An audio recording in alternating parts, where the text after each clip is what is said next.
Welcome back. Episode 101 of The Grouch and the Brainstorm. I'm Mike, and I'm here today with Jill. Say hi, Jill. Hey, guys. And Matt. Hello. And this is me. And this is a very first for us, but we're doing a better job of doing a video podcast. So hopefully our listeners can enjoy it. We got this idea from basically we had a lot of views on our last deal. So on episode 100. And so I've got it set to where it just goes between us. But, you know, we can get all that changed later to where whenever we're talking, you know, it kind of pans to us. But right now it's just going to go from one to the next. So, Okay. And I think that's pretty cool. And let's hope I get home and actually have a recording.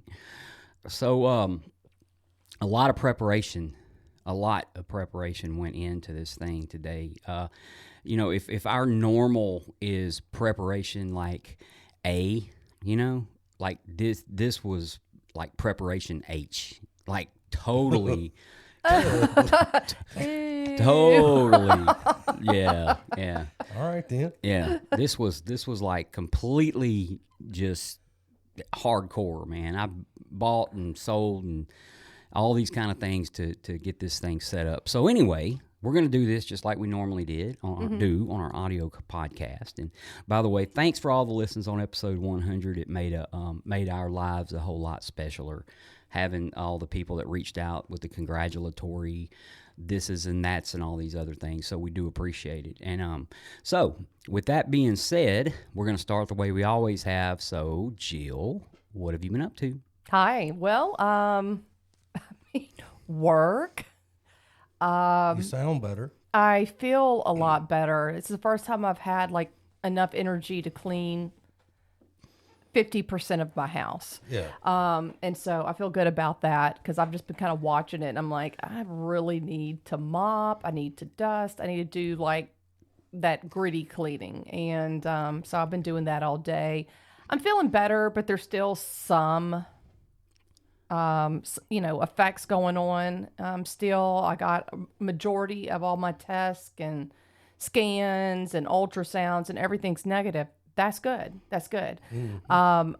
So I'm not really sure what it is, but hopefully it will pass. So I did have one other thing I was going to ask Jill about. What's Something up? happened yesterday. What was yesterday? No. Oh. No.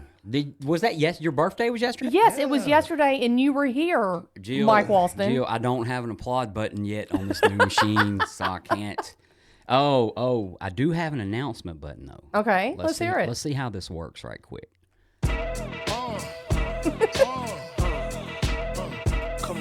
Is that Biggie? Yes. It's got to be. Well, for copyright reasons, that is not big. That's medium meat. that is overly largy. So yeah, we got a 15 years, Jill. I got 15 years yesterday. 15 years. I know. I was like, what does Matt have? I almost called you Mike again. Yeah. Well, Yeah. I mean, it's another year, and I'm grateful for it, and I'm proud of myself. You should be. It is so odd because, like, I just don't. Does it feel like 15 years, or do you feel? It seems less Like than you're this 15 learned years, and sobriety it person? seems like it was just yesterday I walked into treatment. Yeah.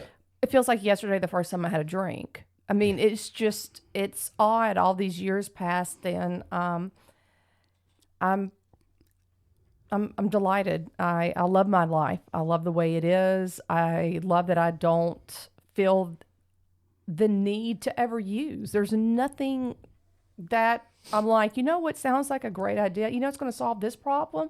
A drink. Yeah. Or whatever it may be. I just don't have desire, and I have it in I'm talking probably since the beginning.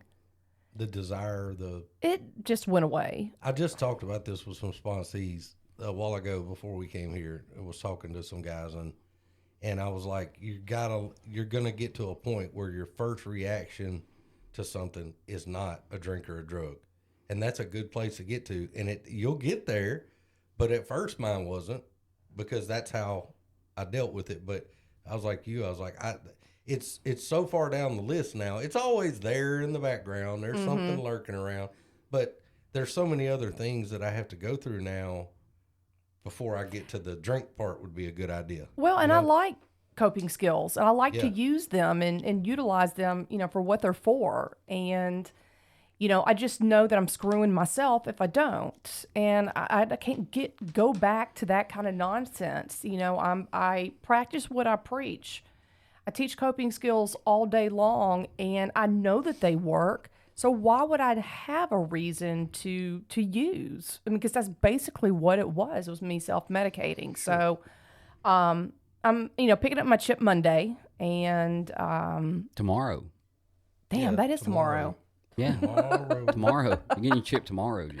I am getting it tomorrow. So, yeah, I thank God. Amen, Sure. sister. That's Absolutely. a milestone. Yeah, it is. Well, what have you been up to, Matt? I just been happy for Jill having 15 years, man. That's what I've been doing. I think I was more excited than her. I called her yesterday. I was like, "Happy birthday!" She's like, "Oh, okay," Aw. So yeah, I love birthdays, man, and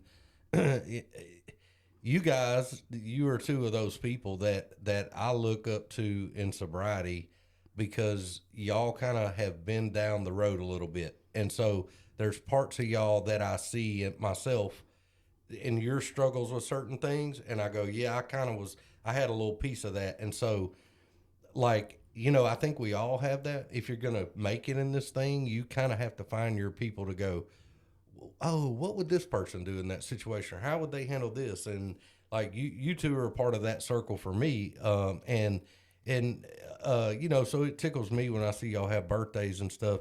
But the thing about both of y'all too, and I already told Jill this the other day on the phone, but I'll tell it again.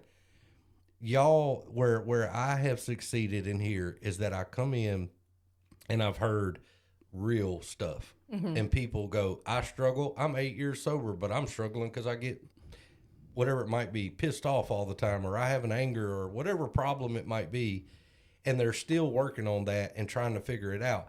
And I'm like, those people I can deal with, like that's real life. And I can hook onto that and see where that goes. And so, to sit in here for a few years and see you guys grow, it just kind of pulls me along, and y'all are doing that for other people too, if you don't know that.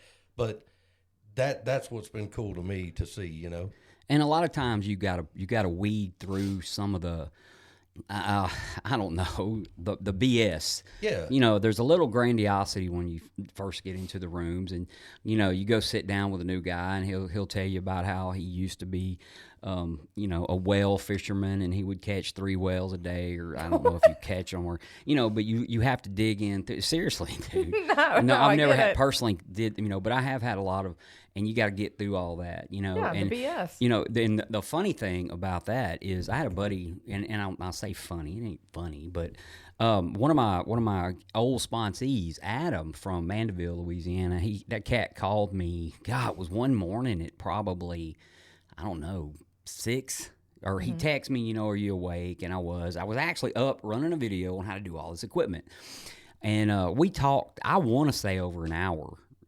Just catching up. But I remember Adam's very first day in AA, and he was talking about a situation that's going on in his life, and how other people react to that same situation as opposed to how he reacts to that situation with all these years of AA under his belt. And I mean, the guy's got probably 4 or 5 years now, and of course that was just something that was never going to happen, just way off in the future, and now here it is, and he's using it. And I just heard all this really good stuff, and we had some really good memories back down in the Mandeville area. So, good to hear from him and good to hear that. But I remember when he got there, and I remember the stories, but you look way past all that and you see this. Yeah. Yeah. And I think we talked about the pink cloud the other day, and I know that there's people that come in. I know some of them, and they hit this thing, and it's like everything is beautiful and all the colors of life, and it's like Bob Ross or something, and They're on fire, man. I didn't experience that, I didn't experience that. And so for me, I see people, to me, what's real is when I see it in my own life, but I see you guys work through stuff, and I go, okay, well then that's what we do here. We keep keep stepping up to the plate and swinging the bat. So, I appreciate it, Matt. Those are some really kind words. yep. Keep swinging that bat. That's right. Not at Keep me or Mike, though. Batter up. Keep she carries a big stick, man. Yeah, well, She hey, carries a big stick. I'm about to beat you with it. Don't threaten me with a good we've, time. We are talking about today. We can talk about whatever you guys want to talk about, right? There is fun in recovery, and I forgot. I thought Jill's birthday was tomorrow, right? Right. But did you have something you wanted to talk about today, Matt? man, Anything in how particular? good life is today. Well, okay. Well, I wanted to talk about. When I first got here, I used to hear about how if everybody that needed a program, we're going to say a program because we don't represent anything but the three of us, right? Right. But if everybody that needed it would show up, you could fill up 3 or 4 stadiums full of people. Yeah, Not everybody. Yeah, everybody. But if you had everybody that wanted it, you can barely fill a room at 5:30 in the afternoon or 8 o'clock at night, or Makes sense. Yeah. I guess there's a difference between need and want, and that's what I really want to talk about today. When you got here, Jill, did you know if you wanted it? You probably knew you needed it. Yeah. So that little verse, what was on your noggin when you got here? I knew I needed it. Yeah. I wasn't on board with wanting it yet. And that didn't come till quite a bit later. And I'm talking after a year. And maybe, I would say it was like peppered throughout that time. But it just still, I had this little piece of me that was still convinced I didn't have to do this for the rest of my life. And that this wouldn't be my life. And that, just that. And so, I don't know when it was when I finally just 100% surrendered and was just like, this is it. But yeah, it's weird because coming into the program, we don't really know what our needs are. We're our diluted thinking. Yeah. And what we think we need is absurd. Because to me, what I really needed was a sports car, and more money, and a family. Just like those were not what I needed at the moment, and I don't need them anymore. My needs are literally like shelter. You wanted your own family, Now you want somebody to I didn't want to adopt a family. I need a family to take care of my animals on the farm. No. But you see what I'm saying? And so a lot of those were like delusional thinking. I thought I needed like 6 figures to live comfortably. Yeah. And I don't make that, but it's also not even on my mind right now. None of that is. Because I have everything that I need. And so I was able to switch my focus to that and also be grateful for the things that I have instead of having delusional thinking that it gets me back into the cognitive distortion of what I think I should have. And that's going to get me in a lot of trouble.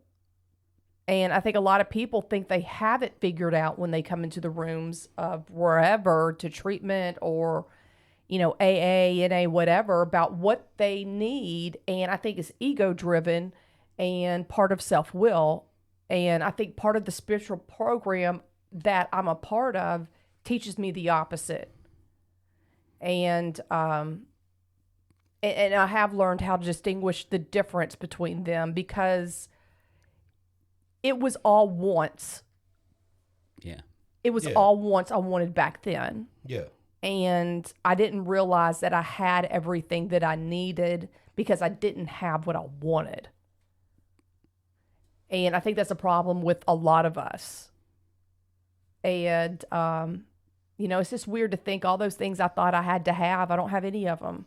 Isn't it weird how we do a substance and we're like, if I could quit doing this, and then you realize you have to blow up your entire way of thinking, your whole life. You've looked at these things like Yeah, like if I'm gonna be, living in a mansion with a sports car, and I'm gonna do this and that and the other, and then that stuff becomes so. You realize what a futile, like that's pointless stuff. Like It you're is. just sitting- Futile. Futile. Yes, thank you, Mike. By the way, we have somebody on live that is from Derby in the UK. Hey. Hey, her name is Mandy Jane, and she said, I'm 2 years sober and have had 3 relapses, but I'm more certain now than I've ever been that alcohol will never help me solve anything. And she said she loves the American accent. So I don't even have an American accent. I don't know what mine is, but Mississippi. It's definitely not an American. deep in wherever mosquitoes are, that's where this came from. Hey, So, congratulations on 2 years. I think that's really awesome. Keep on rocking it. Yeah, I mean hey, you're here, you're sober, and when you get to that point of 2 years is amazing. Yeah, when Absolutely. you get to that point of this isn't working anymore, no matter what, it's not helping, you're going to be fine. Yeah. That's a great place to be. So And to go back to what I was saying again about needs and wants, what I knew I did need was drugs and alcohol. Amen. Because that sister. is what kept me alive and kept me going. It kept my panic attacks away, kept me from being depressed. And that's the whole delusion of it all, because that was the problem. That was creating the anxiety, the panic attacks, the depression, the not being successful. mm-hmm. Because I couldn't do the things I needed to do without them. And even with them, I wasn't able to do the things I wanted to do. And that goes back to we realize we're the problem. At the end of the day, Exactly. it's not the dang drugs and alcohol. It's Matthew, and like, so most of my background family are Irish, and they always have that saying, they invented whiskey to keep the Irish from taking over the world, but It that works. worked. Yeah, well, it did. But, but on the same token, I can take the whiskey away and I still got to blow everything up and start over again. Yeah. So, Well, it's about the, changing your thoughts sure. and our ways of thinking that we used to have, or else we're going to be in the same boat. And gratitude and have the gratitude to look at that stuff and go, I was sitting there this morning early and I was sitting there reading my little stuff on my phone, and I was like, man, things are pretty good. There's hectic life happening every daggum day, but the big stuff is covered. Yeah. And the rest of it it's not that big a deal. Yeah. Another interesting thing is that, I have everything that I need now. I have wants, but I don't desire them or base my happiness on whether I receive them or not. And I think that the way I used to think, how I needed all these ridiculous things, kept me in that self-pity, the anger and all of that, because I wasn't receiving them. If I could just have this, I'll be okay. If I can just have this, I'll be okay. And even if I did get all those things, I would still be in the same boat. It had nothing to do with what I had. Mm-hmm. And can I interject just a second? Yeah, absolutely. No matter what, if the behaviors that we have right this minute keep us from getting whatever it is we want, right? Those behaviors, if they don't change, you don't have a chance of getting whatever that is you want either. And I guess my example would be is if Matt over here goes out to the desert to catch bass, he probably is not going to. And he can be as stubborn as he wants and go, hey, I'm going to keep going to that desert until I catch a bass. And, and we'll see. Insanity. Insanity, yeah, insanity. My sponsor would tell you that I could be in Lake Fork and not catch any bass. So Well, that would be his. that's probably true too. But yeah. I mean, we have to learn to stop the insanity of just, hey, I'm gonna keep doing this my way, and step back and let go of some stuff. And man, it does wonders when you can do that. Also, what I've learned, if I'm not grateful for the things that I have, I'm not going to receive anything. And it's not about necessarily that. It isn't at all. I used to not be grateful for anything because I didn't have what I wanted. Now that I have everything I need and I'm incredibly grateful for it, things that I want pop up more often. And I'm grateful for those too. I mean, there's just, at that point in my life, there was no gratitude for anything. So I was talking to the two guys this morning. They're at a sober living house, and we were sitting talking. And typical sober living story: don't have a job, don't have a car, don't have Yeah. vehicles. But they were sitting there talking, and one goes, "But you know what, dude? It's great, man. Wendy's is right next door, and the bus runs 2 blocks from here, and you can get a job anywhere in this city, and the bus runs right by here, and it's free." And I was listening to them talk, and I'm like, I told them, I said, this is the fun part, and y'all don't even realize it yet. But like the getting yourself back together and like riding the bus and doing all those steps early on to a little bit of humility and accepting that, hey, I made this mess, and you go through that process and grateful about it, you're going to be, that's a good deal, Yeah. So I needed all of that, all those Sure. lessons in early recovery about gratitude, humility, and I needed that. I didn't want it. Have y'all seen where people are burying their pets in old military uniforms? What? Yeah. Yeah, apparently so Wait, that in whose? apparently in the future archaeologists will dig up like an animal with a like a sergeant general, slaughter or whatever. full bird colonel. Yeah. Yeah. It's When did they start doing that? Recently? well, I know I just kind of ran across a story. I'm hoping it's not real, but Yeah. I mean, it doesn't matter to me. I don't have any pets, and if I did, I mean, it'd be pretty cool. But what kind of pet are you gonna fit? I mean, what kind of little tiny uniform are Do you you gonna put have on a one like Chihuahua? special made for them? That's stupid.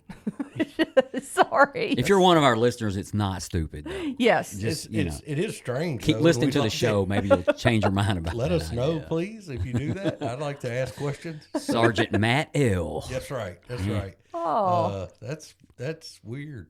So yeah, my brother says you just drop them off in Highland. That's what he says. But, Well, That's wrong. I'm not gonna say which brother. For me, it is to be. I knew I needed it for years, right? I mean, years. It took a severe beatdown for me to want it. Yeah. And I think if you read in the big book of Alcoholics Anonymous, it's going to describe those characteristics of the person who comes, gets it, sticks, and stays. And in all of that, there's a little bit of desperation. The gift of desperation made me want it, right? You're right. And I mean, that- you're right on with that. That's what I meant. And in some things and in some instances in life, I mean, I agree, we get desperate for certain things and we do certain things. People get desperate for that next fix and do things another human being would ever do to get that next fix, right? For me, it was kind of like that. I mean, it was just the consequence got so bad, I had to go and, do something. Yeah. And that, it just kind of like jogged my memory. I mean, I think that when I got sober and I was so frustrated and miserable in sobriety, that frustration and pain and desperation is when it really, really kicked in, because I knew I can't use, but I can't live like this. Can't use and you can't not use Exactly. and live the way you live. I get it. Well, I was just an emotional wreck and I didn't know what to do with all of it. And so decided to get healthy and get help and do everything I could to change that. Yeah, absolutely. Matt, need versus want, man. What do you think about it, bro? I didn't. I kind of was like Jill. I wanted to be able to live without using and drinking, but I also didn't want to go sit in a room with a bunch of drunks and No. like do meetings every day and all that stuff. And I was like, there was just somewhere along the way, it was like, and I think it was just desperation of going, I can't go back and do that. What do I do? And I'm so grateful for the solid people in Alcoholics Anonymous all along the way in Mississippi here. People I run into, I just ran into a dude at a gas station, and that's what we ended up talking about. And we know a mutual friend program thing. And like, I'm just grateful to have all that around me, because it just kind of went, hey, if you're going to do all right, you're going to have to do what these people do. And it got me in there long enough to where I could identify with what was going on. And I heard people say things and I went, okay, how did they deal with that? How did this go? And once I was kind of hooked in a little bit to it, I was telling Brad, we're about to have him on our show pretty soon, hopefully, on another episode. He's been on before. We were talking on the phone on the way over here, and I said, yeah, my whole deal was like, I can always just go back and kill myself. I was like, I could always do that. But I was doing that anyway before I came in here. So Well, that sounds like everybody's backup plan. yeah, I mean, that was that. But what a screwed up way of thinking. Like, you know, I don't think I want to go sit in these rooms. I think I'll just kill, you know, that was the way I was thinking back then. And like something along the way, thank God, stuck, you Yeah. know, and I just kept hanging around a little bit, and I would go, I'll give this another week. You Yeah. know, I'll give it another week and then another couple of days, and then it just turned into a little more. And then I started looking up as my progression through the steps started. Mm-hmm. The little bit every day got better. Absolutely. And so it Yeah. coincided with that. And finally one day I was like, this isn't horrible, you know? So yeah. And I mean, and now I do, that is the way that I want to live. But it needs also, I mean, like there's things that I have to do that's part of taking my medicine is doing my sponsor, doing my steps, doing meetings. I have to maintain that stuff in some kind of way, work with another alcoholic in some kind of way. I have to do those things, and it keeps me where I'm supposed to be. And when I back away from that stuff, it gets squirrely quick. And I ain't had a drink or a drug in almost 7 years. So who's the problem? Old Matthew, he is the problem. So I'll take what I have today, and I'm very grateful to have that. And to go into a place, man, and it's free. Like you go anywhere in the world, it's just free. You just walk in. You don't have to do anything. You don't have to have a And if ID. you do go in and it costs money, you're probably in the wrong Yeah, spot. you're probably at a crooked place or something. But I mean, you don't even have to have an ID. You don't I have thought to have I nothing. was in a AA meeting, but this lady in a bikini kept taking my dollars. Where's all this glitter and? I felt like it was free. Yeah. Everybody told me it was free, and they were serving drinks the whole time. But yeah, that just kind of, it was like I guess I never thought. I didn't give it too much pre-thought going to treatment. I just thought, man, they'll get me stopped, and then I'm on my own, and I'm gonna be fighting this thing. And it couldn't have been the opposite of that when I gave it a chance and I tried to do what people suggested I do. You know. Well, I think that's a grand idea, man. I do. I think that I think, and I don't like to use the terminology I think, but there is a spot there where if you want it, you grasp our culture a little bit better if you want it. Does that make sense? Yes. Like if you want it, you come in and kind of learn it. And I guess the only way I could compare it is if you want to learn how to play football, you're going to go out there and you're going to start trying to learn everything about football. Sure. But if your dad wants you to play football and you need to play football to take care of your dad, you're probably not going to be as... Put the effort in. Put the effort in. There you go. There you go. Wow, man, Matt he's turning into a scholar. Oh, I don't know if Matt and scholar have ever been used in the same sentence, but you know. But you know, I think sometimes too, and this may sound funny, but just ignorance of things. Like I look back at coming into sobriety, I was so ignorant of alcoholics. I didn't know nothing. Like I didn't go to a bunch of rehabs. I just went, here's where I went. Day one, here's an AA big book. I'm like, what the hell is that? Here you go.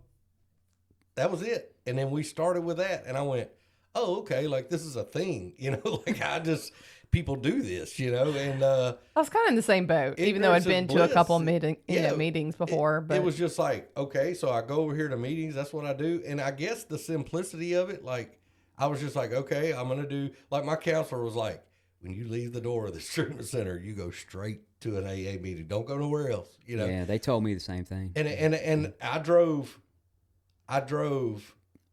12 hours or some crap, 10 hours here because I had a job interview that Monday morning, and that's where I went to Koala Club. When I got to here, that was the first thing I did, and just because they told me to do it. And so sometimes I've learned in this program not to, I'm not the smartest one in the room. And so I take, I'm not near the smartest one in the room, but I take suggestions from people, like going back to what Jill, we were talking about her birthday, and you and Mike both. I see what y'all have achieved. So I can identify with that quick. When I see, if I'm learning how to play football and I go sit by Ray Lewis, I'm going to listen to everything he says. That guy's in the Hall of Fame. He played for the Ravens? Ravens. That's what I thought. You know, he's got more football knowledge forgot than I'll ever know. But if I want to learn about football, I'm not going to go ask my mama. She ain't never played. She wouldn't know a first down. Why would I go do that? So when you've achieved it, I can look at that and go, I want to do whatever they're doing, even if it seems weird. It's a successful, whatever they're doing is successful. Yeah. And so the ignorance part of it is just going, maybe I don't know what's going on. Whenever I watched football, the Ravens weren't even a team. Oh, sure. So to hear that one of the members of the Ravens has already made it to the Hall of Fame tells you how old I am. Yeah, him and Ed Reed both. That's 40 years ago when I watched 1985. Okay. If y'all remember 1985, it was the Bears. The Bears. Jim McMahon. They had Refrigerator Perry, Jim McMahon, Walter, Sweetness, Payton. I mean, what an amazing I was a Saints human fan being. as a kid during that time, and the Bears were so cool. And I just remember, like, the Saints sucked so bad, and I'm just like, why can't I just root for the Bears? They lost one game, and that was to the Miami Dolphins. Who had a guy named Dan Marino. Who had Dan Marino. And the Miami Dolphins, up until that time, had always been undefeated. So, not always, I'm sorry. I mean, they had the only team to ever be undefeated.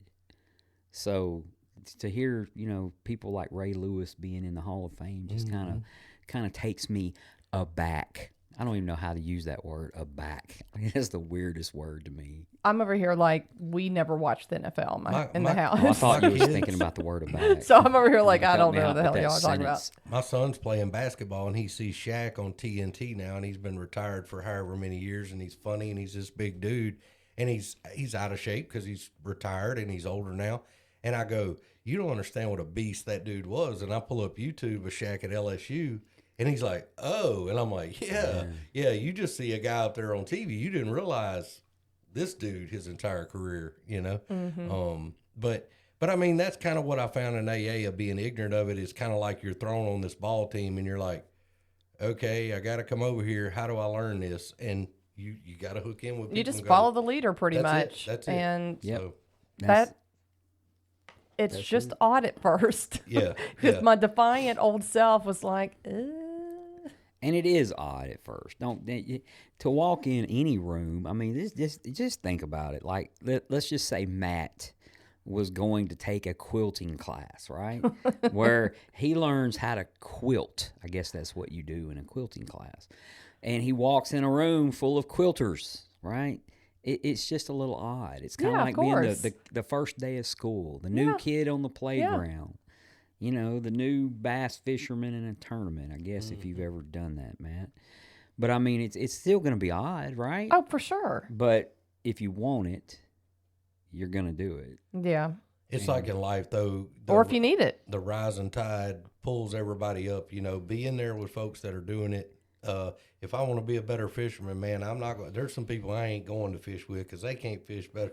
They're worse than me. I don't want to hang out with them. I want to fish with guys that may show me a thing or two. So, but yeah, that's the name of the game, man. It's what Brad and I just discussed. It's a little bit of action and me just keeping my mouth shut and my first instinct to outthink it and be slick. And I don't really have to do that stuff they're talking about. No, I'm gonna just do it. Not like it, who cares? What I care about or like or don't like, I'm gonna do it anyway, and then the results start to show. So, well, let me say this though, Matt. So, I have seen those guys that show up at a fishing tournament with the $100,000 boat that's got like Power Rangers or whatever written all over it, and a $150,000 truck to pull the boat. And they've got all these $300, $500 rods and $1,000 reels.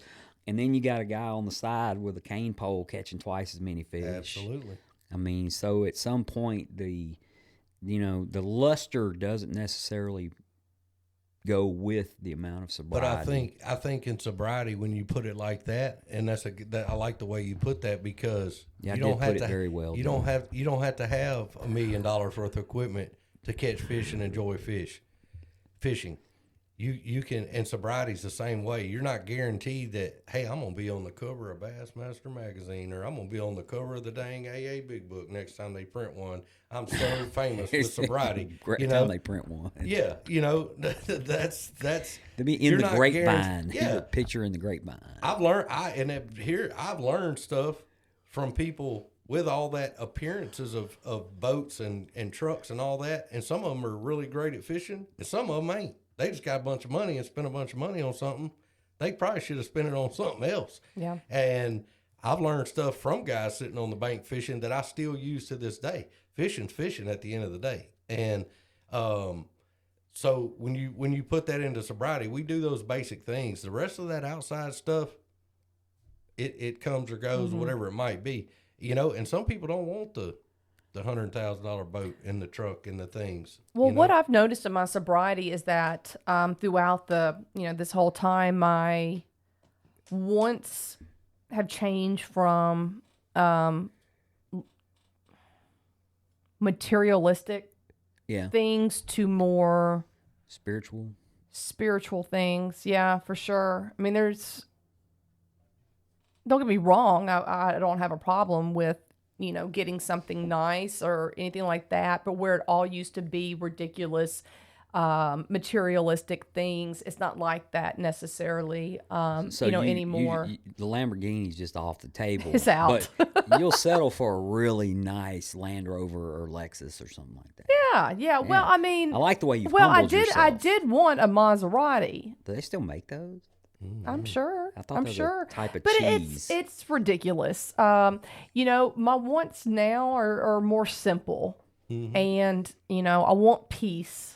I want happiness, and I do everything I can to protect those. I mean, these chickens are getting pretty big. Well, I just Colonel just Sanders looked over. Colonel Hey, Sanders going to show up in the Some driveway. scouts I out just here, saw bro. 3 of them like dart across the yard. Yes, that's why it caught my eye.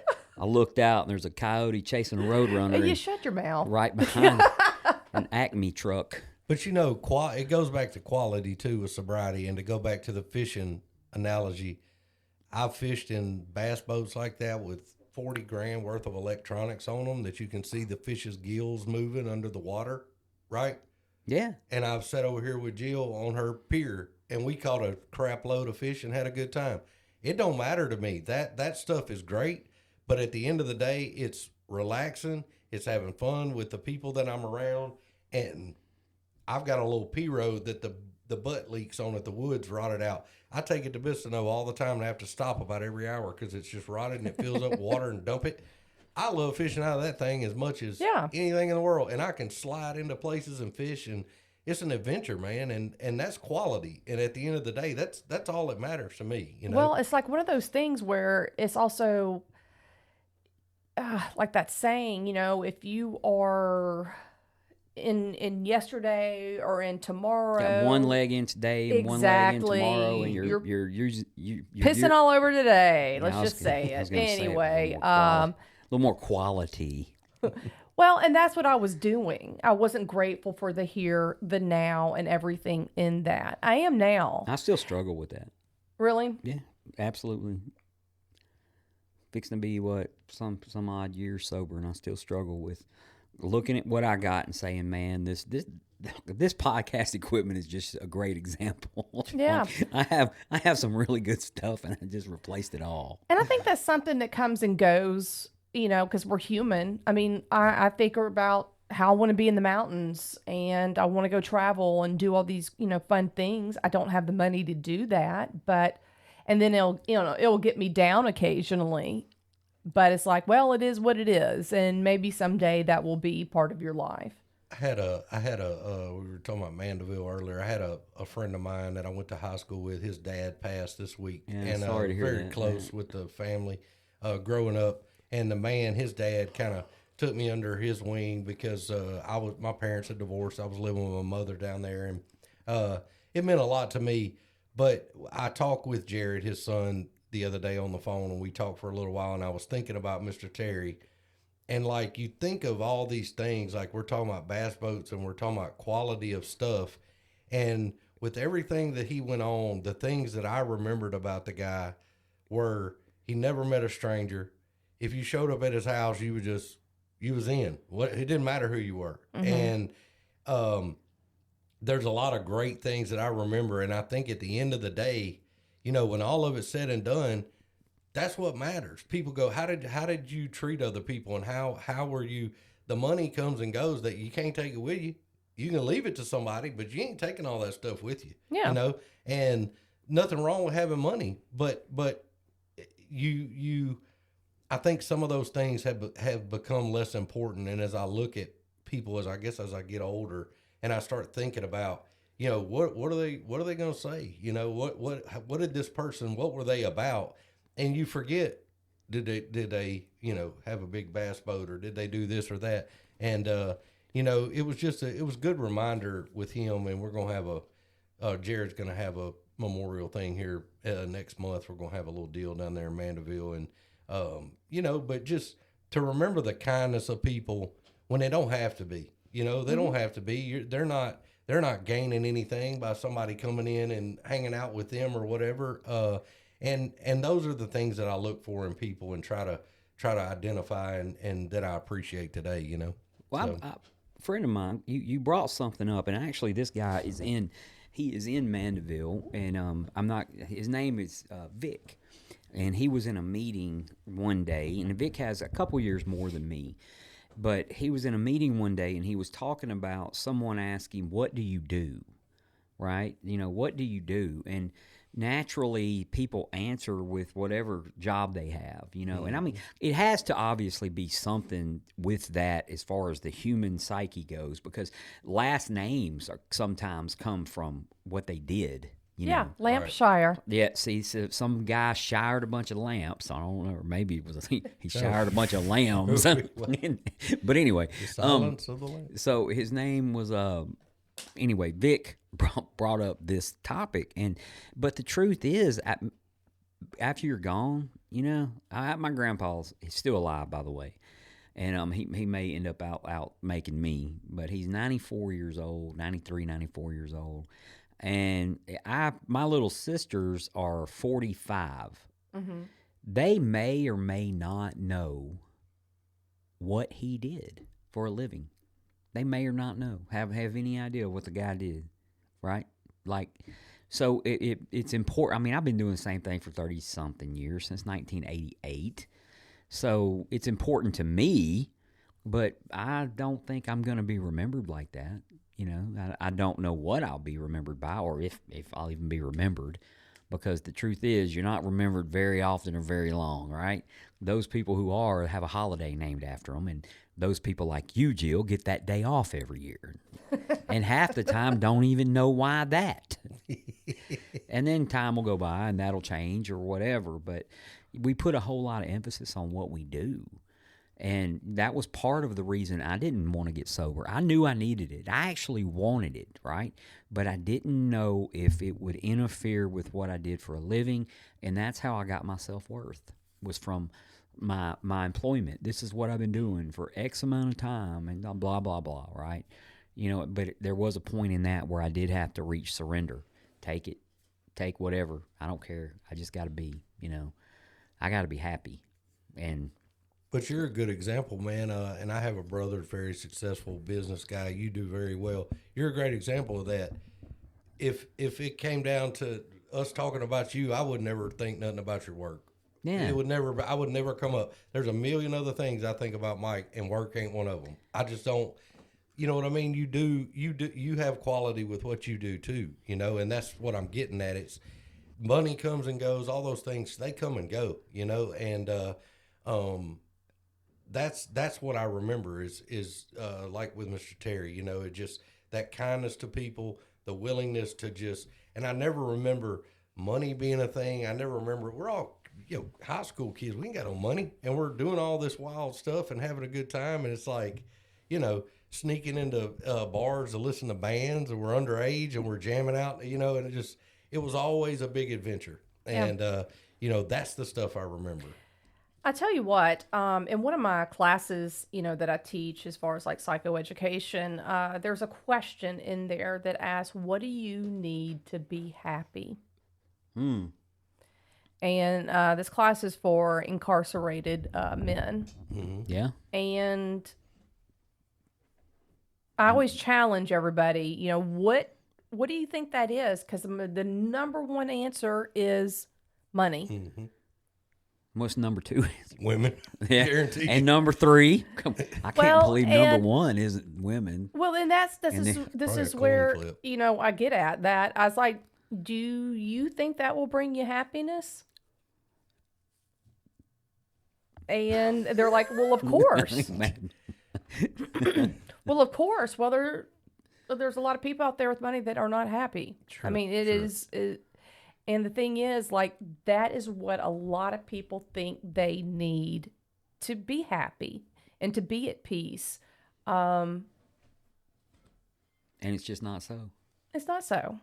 And like I said, what I wanted, more than anything, and I remember, like I've said before, crying to my mom as I wanted the panic attacks to go away and I wanted to stop hurting. I wanted everything to stop. And to me, that is way more priceless Sure. than anything that I thought I needed at that point in my life.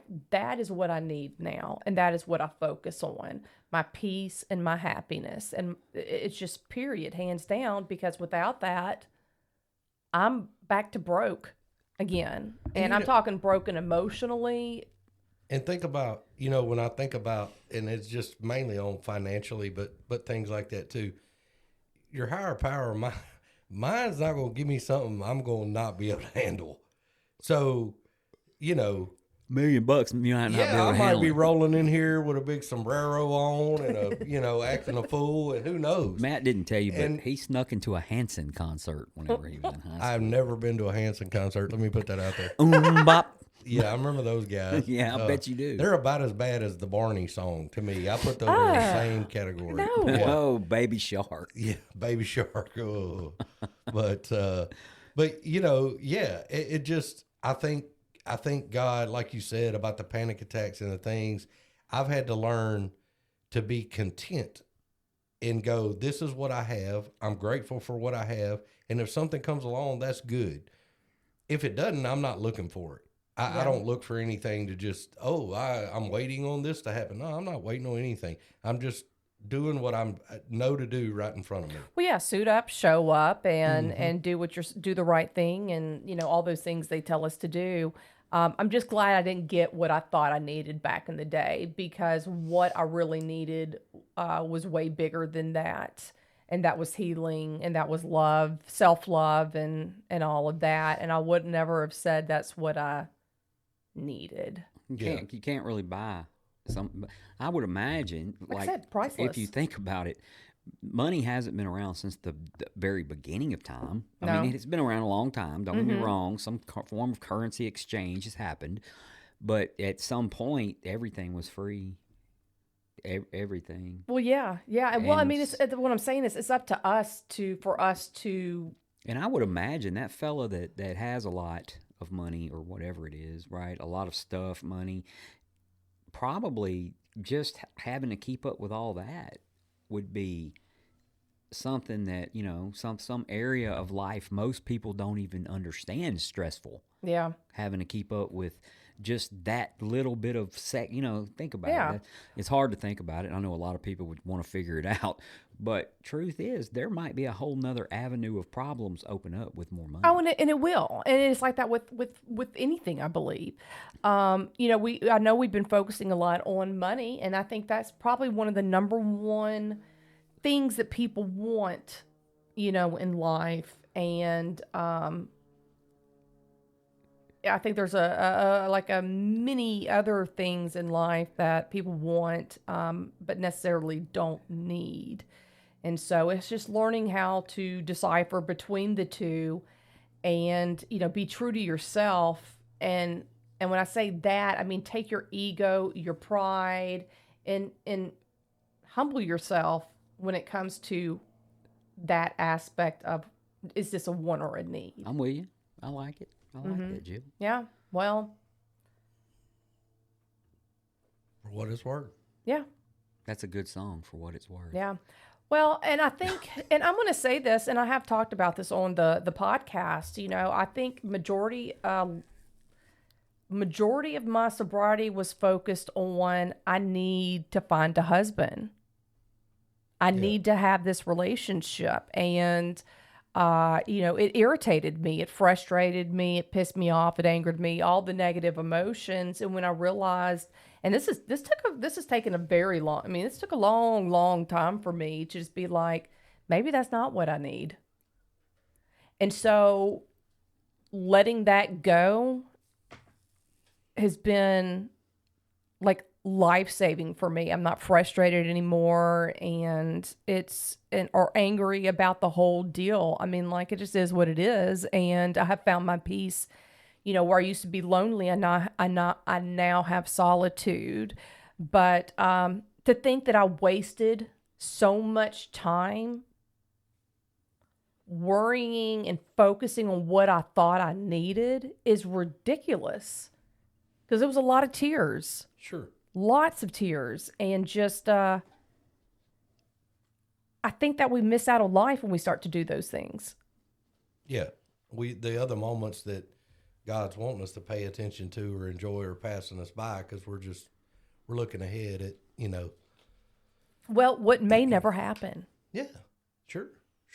And, you know, and like I've read some stuff on happiness and joy, and like happiness is an emotion or whatever, but joy is like, I'm excited. Well, what I'm saying, it is too, but what I'm saying is they're two different things. And I think a lot of times we look at happiness like, if Mike threw me $100 over here, I'd be happy. Yeah. But if I walk down the truck, 10 minutes later, I'm driving down the road, I'm like, Mike's a good dude. He just threw me $100. That's joy. But that's, no. sorry. That's happiness.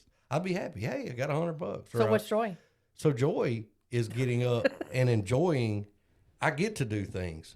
That's an the all day. Hanson concert. You don't have to keep denying it. I won't say enjoy with Hanson, but I did sneak into a Green Day concert in New Orleans with Mr. Terry back in the day. Okay. Was it the Dookie? This was before they blew up, like right before, and they were. Yeah, we had a good time, but not Hanson. I listen to about everything but Hanson. I mean, I listen to everything. I can't handle that kind of stuff. So, Hanson reminds me of like the Ricky Nelson. Why are we still talking about Hanson? Jesus. I just, my mind kind of wanders. I don't even know that much about them, except I don't listen to them, you know. So, well, Bop wasn't their only good song, by the way. I'm gonna find a picture of Hanson. I'm gonna throw it on. Okay, this so podcast. I have a question for you guys. Go ahead, Jill. What do you need to stay sober? We all know where we are in our sobriety, but what do you need to stay sober? And I want you to name 3 things. Tag, you're it, Matt. Hanson? No, I'm kidding. Oh, you got that. The Backstreet Boys. Got that. Okay, no boy bands. You know, I need my higher power. I need that. I need that relationship there. And all that comes with that prayer and the whole gamut. I need my sponsor. I need a sponsor, but I have had the same sponsor. And I'm just going to say the program of Alcoholics Anonymous. I'm going to include that in one lump thing. I need that. I need that whole everything that entails. And then I need to be around other folks like me and involved in either them helping me or me helping them. But me helping them is I've done that today before this, and I just feel so much better.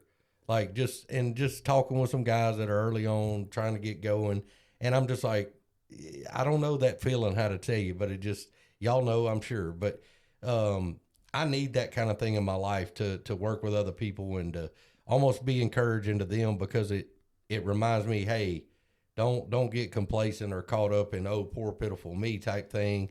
You could be down there glad you live next door to Wendy's and catching the bus, you know, and I Yeah. don't have to do that today. And I'm grateful for that. You know, I got through that stuff. So, but that's probably the three things that I just had to Okay. have to stay sober. I like it. Mike? I think I need, first off, is a connection to my higher power. I need prayer. I have to have prayer on a regular basis, but it kind of all loops together because I need a routine. I have to have a prayer. I have to have prayer Okay. or my higher power first and foremost. Second, I need a routine which includes alcoholics, other alcoholics. So my routine has to include other alcoholics, which goes to my third need, which is I need a regular reminder that I'm not in charge, that God's in charge, and what my life was like when I was in charge. Ooh, that's good. And yeah. it was it was. I had a little more time to think about it than that. Because he tagged me first. Well, your first answer was Hanson. And second was Backstreet Boys. So, but in all truthfulness, though, I have to have, and that's just 3. And there, I guess, but it all kind of bleeds together. And It really does. It bleeds together in things that I do every single day. Every single day. When I get pissed off about something, I remember I'm not in charge. I'm not that important. Whenever I get sad about something, I remember this ain't got nothing to do with me. Like this is what it is. I've got to take what I got and I've got to move forward. And, any kind of emotion that can be negative or even positive, right? Because whenever I have good stuff happen to me, even if I want to share it, if I want to help people or whatever it is, I get in my head, I get scatterbrained about all these different, I got to go do this, I got to go do that, I got to go, and my good example real quick, because I know we're getting close to time. We really are. I got all this new podcast equipment, right? And I was so excited about it, and I got it home, and I spent hours just learning how to use it and practice on it. And I bought it. I spent some YouTube tonnage. videos. And I go over here to Jill's house, and I drop off the equipment, and then I come back today, and I can't get none of it working, right? Like, period. And in my head, I'm thinking, oh, no. So I just went with what the basic thing on the internet said is you don't need the second thing. All you need is the first. And somehow we got this. And as I've sit here, I started, why don't I just listen to the guys on the YouTube video? It makes a whole lot more sense than what I had going that kept me up all night, so. Oh, Mike. So, yeah. Lesson learned. Lesson learned, So maybe something I need to stay sober is less. Oh. So how about you, Jill? What do you need to stay sober? Well, 3 things. New Kids on the Block. She's more of a Keith Whitley gal. No, y'all are both wrong. She's into Creed and You know Oh, what? that's right. Nickelback. Nickelback. Y'all both eat it. That's what Ben S says. I'm just relaying the message. Y'all literally have named not one thing I listen to. You're probably like drive-by truckers. I have seen them live. Okay. And it was good. So it you're was real into good. like Stone Temple Pilots and I That like was my Stone Temple favorite Pilots. band. yeah. I That's kind of what Jill. That She's grunge, about that age, though. The grungish kind of. like grunge. Like what's the other one that nobody can understand? The guy Eddie Vedder. What's that one? Pearl Jam. Yeah, Pearl I can't Jam. understand. Pearl Jam. Yeah, I like that kind of stuff. Yeah, I love yeah. it. I love it. I don't know how to understand a word the guy says. So I like Pearl Jam, though. I do too. I need my higher power. I really do. I've lived, majority of my life without one, and I know that my life has benefited tremendously from that and everything that is involved in that with faith and just all of it, prayer, all of it. I need the fellowship. I need people. I need social interactions with sober people. I need people in my life. Also, to help others. Yeah. I need to do that. It's really important to me, and like you guys know, it is my job as well, and I just need that. Yep. I need it. Sure. Jill, happy 15 tomorrow. 15 daggone It was years. yesterday. a happy 15 chip But we tomorrow. are eating Oh. cake tomorrow. Thank If I you. can get over this way, I surely will. It is a Monday. It's tough on me. Yeah, don't worry about it, bud. So, but I will start like from now on. Is if the viewers, if they're watching, can see multi screens right now. They see Okay. all three of us, and I switch between the three, and I'll get better as time goes on, and I'll have better backgrounds than just the walls.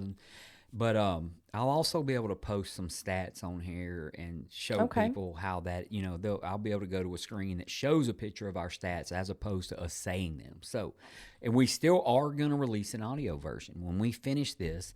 The video and audio are being recorded separately, and I'm going to take the audio and I'm going to send it to my daughter, and she's going to edit it and send it back to me, and then do a release of the audio version of this podcast. Okay. Okay. So Can we put a jungle in the background? I can find it. Just kidding. So, Look out the window. I got chickens behind me. It kind of looks like a jungle out there. It does. but for now, guys, we hope you like the video version of what we're doing. We'll continue to try to make it as better and better as time goes on. The most important thing is you get a name with a face and you get a message. Hopefully you get a message. And Yep. and then, if someone wants to come on and be a guest, you do not want to be recorded, don't worry about that. We can cut you out, or we can do another audio podcast, because I found out this machine does all that too. So we've been at Rule 62 Studios. We've been in Bossier City, Louisiana, and we are always the Grouch and the Brainstorm. Bye, goodbye, guys.